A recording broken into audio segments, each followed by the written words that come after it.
Hey everyone, I'm Mike Giardina with CrossFit Health here at the Metabolic Health Summit in Santa Barbara, California. We are here with Dr. Tommy Wood. We're going to talk a little bit about training, muscle mass, and cognitive function. But before that, Tommy, can you just provide us a little bit of a background on kind of what you've been doing, some of your research, and maybe even just a brief description on what your presentation is going to be here at the Metabolic Health Summit?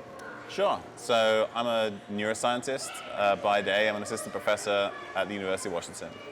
Most of my work is looking at ways to treat the injured brain. That's newborn babies with brain injury, kids, and then later in life, traumatic brain injury. So kind of brain injury across the life and finding ways to increase resilience of the brain or treat it. And so with that, obviously, you know that you only get one brain and it has to last you an entire lifetime. So I also have an interest in how can we keep that brain going for 70, 80, 90, 100 years. And so that's kind of what I'm going to talk about here. In particular, the connection between muscle mass, glucose metabolism or metabolic health, and cognition and sort of how those things interplay. Okay, cool. Really cool. So along those lines, and especially in terms of, let's say, training and cognitive function, can you pinpoint what you think is the most influential aspect of training and improving cognitive function? Sure. So there's kind of multiple things that are going on. When you look, and so I did some analyses from some data from the NHANES data set. It's a data set that is collected from sort of average Americans every year. And I took some older individuals, we have their leg strength, we have their cognitive function, we have their muscle mass, we have some blood tests. And I tried to figure out what component does muscle play, what does the actual training play, what does our sort of general physical activity play. And what it looks like is that muscle mass is really important, but mainly because it increases strength and function. And that's the thing that really contributes to cognitive function. And there's a number of reasons for that. It may be that the process of training creates a neuromuscular stimulus. You're stimulating the body, which stimulates the brain. There's some metabolic effects. Muscle is a great glucose sink. It's the best way that we can use up blood glucose. Lactate does a number of amazing things for the brain. And if you do some hard sets in the gym, you can increase your lactate pretty high. And then there's also this component where if you have more function, you're more likely to go out and do things that then create a stimulus. And we see, particularly as people get older, they lose muscle mass, they lose function, they stay at home, they do less, and then that lack of stimulus to the brain sort of contributes to a cognitive decline. So there's a whole number of ways in which training and having more muscle mass can be beneficial for the brain. Oh, man, that's awesome. Really cool. I want to switch gears really quick, because that's really awesome. You're going to talk a lot about that at the Metabolic Health Summit. But I did have another question, not necessarily about anything you just talked about, but something I did want to ask you while you were here.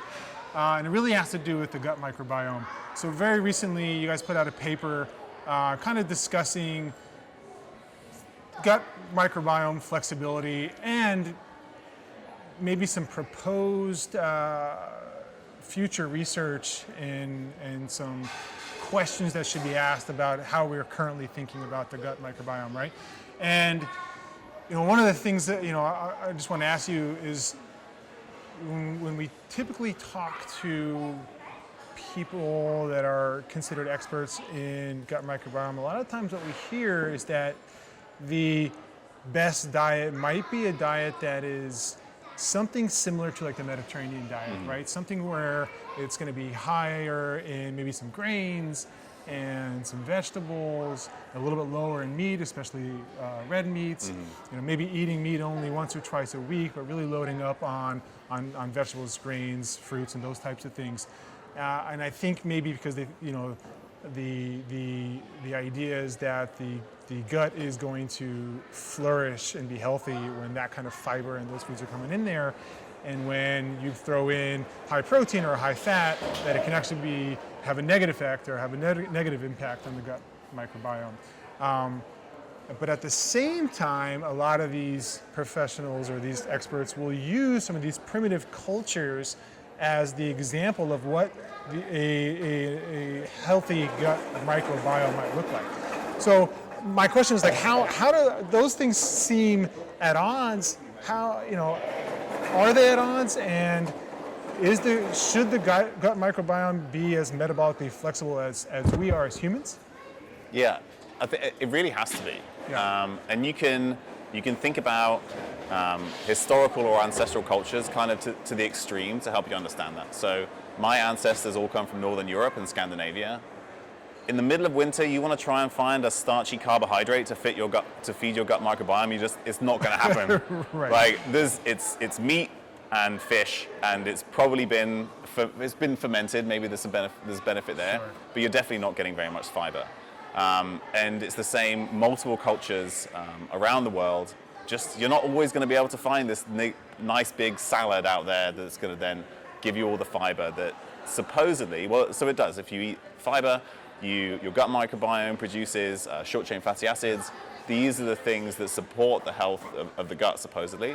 And in Western cultures, that's how quote-unquote healthy people eat, Sure. right? So when we look at healthy people, this is what we see to be beneficial. Right.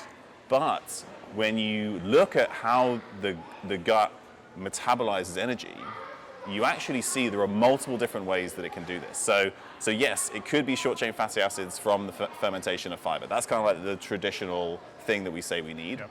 However, it can also use iso short-chain fatty acids, which are produced from the fermentation of protein. Okay.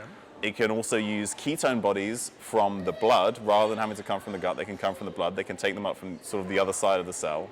Or they can use things called acyl carnitines, which is basically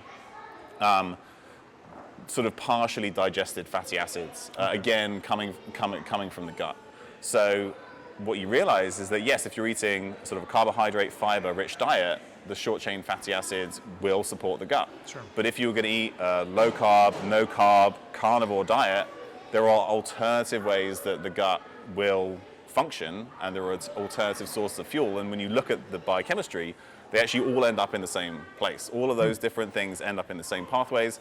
And so it kind of has to be that way, because if you didn't go out and hunt your salad that day, right, your gut isn't going to suddenly fall apart. It's not going to stop working. Right. And so the gut should be, and maybe in disease states it's not, but it should be as metabolically flexible as you'd want any other part of your body to be. So then what would be the common denominator there? Would it just be,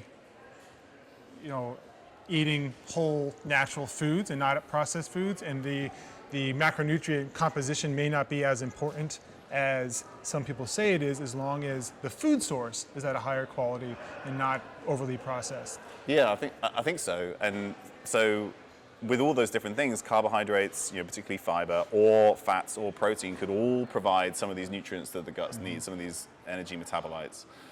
But we know that food processing kind of strips those out or alters them in such a way that we don't absorb them or metabolize them in the same way. So it's probably just as simple as eating less processed food. So you don't have refined carbohydrates without fiber, and you don't have refined fats and oils.